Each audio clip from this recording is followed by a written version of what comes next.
നാം ഓരോരുത്തരും ദൈവത്താൽ സൃഷ്ടിക്കപ്പെട്ട് ആക്കിവെച്ചപ്പെട്ടിരിക്കുന്നതിന് ഒരു പ്രത്യേക ഉദ്ദേശമുണ്ട്. യെശയ്യാപ്രവചനം 60:1 എഴുന്നേറ്റ് പ്രകാശിക്കുക, നിന്റെ പ്രകാശം വന്നിരിക്കുന്നു, യഹോവയുടെ തേജസ്സും നിന്റെ മേൽ ഉദിച്ചിരിക്കുന്നു.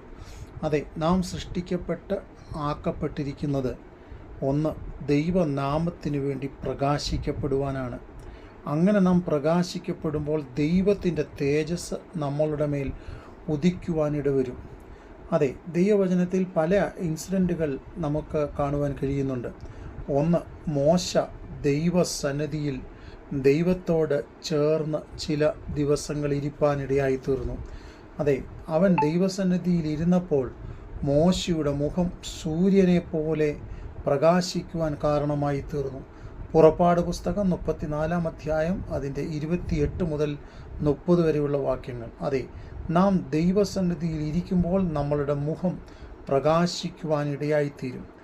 യോഹന്നാൻ്റെ സുവിശേഷം 5-ാം അധ്യായം 35-ാം വാക്യത്തിൽ അവൻ ജ്വലിച്ച് പ്രകാശിക്കുന്ന വിളക്കായിരുന്നു എന്ന് യോഹന്നാൻ സ്നാപകനെക്കുറിച്ച് എഴുതിയിരിക്കുന്നത് നമുക്ക് കാണുവാൻ കഴിയും. അതെ, ദൈവം നമ്മെ ആക്കി വച്ചിരിക്കുന്നത് ഒരു പ്രത്യേക ദൗത്യത്തിനു വേണ്ടിയാണ്.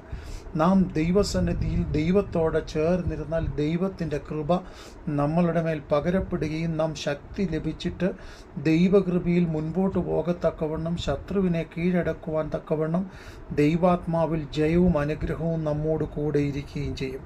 അതുകൊണ്ട് നമ്മുടെ ജീവിതത്തിൽ നാം മനസ്സിലാക്കുക, നാം എഴുന്നേറ്റ് പ്രകാശിക്കത്തക്കവണ്ണം ദൈവത്തോടെ ചേർന്നിരിക്കണം. അപ്രകാരം നാം ദൈവത്തോട് ചേർന്നിരിക്കുമ്പോൾ ദൈവത്തിൻ്റെ തേജസ് നമ്മളുടെ മേൽ ഉദിക്കുവാനിടയായിത്തീരും. അത് പാപത്തെ ശാസിക്കുവാൻ കാരണമായി തീരും. അത് ശത്രുവിൻ്റെ മേൽ ജയിക്കുവാൻ കാരണമായി തീരും.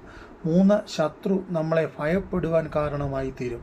പലപ്പോഴും ലോകമയമായ പലതും നമ്മുടെ ജീവിതത്തിൽ കടന്നു വന്നിട്ട് ദൈവം നമ്മളെക്കുറിച്ച് ആഗ്രഹിക്കുന്നത് പോലെ ദൈവിക പ്രകാശം നമ്മൾക്ക് പുറപ്പെടുവിക്കുവാൻ കഴിയാതെ നമ്മൾ ദൈവത്തിങ്കിൽ നിന്ന് അകന്നു പോകുന്ന സാഹചര്യങ്ങൾ പലപ്പോഴും നമുക്കുണ്ടാകാറുണ്ട്.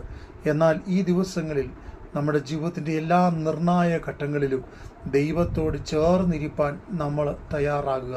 പരിശോധനകൾ കടന്നു വന്നപ്പോൾ ഇയ്യോബ് ദൈവസന്നിധിയിൽ പിറുപിറുക്കാതെ ദൈവത്തോട് ചേർന്നിരുന്നു.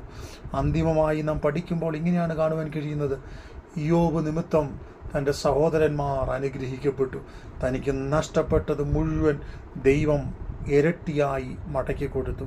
നാം ദൈവത്തോട് ചേർന്നിരുന്നാൽ ദൈവം നമ്മെ അനുഗ്രഹിക്കും. നാം പ്രകാശമുള്ളവരായിത്തീരും.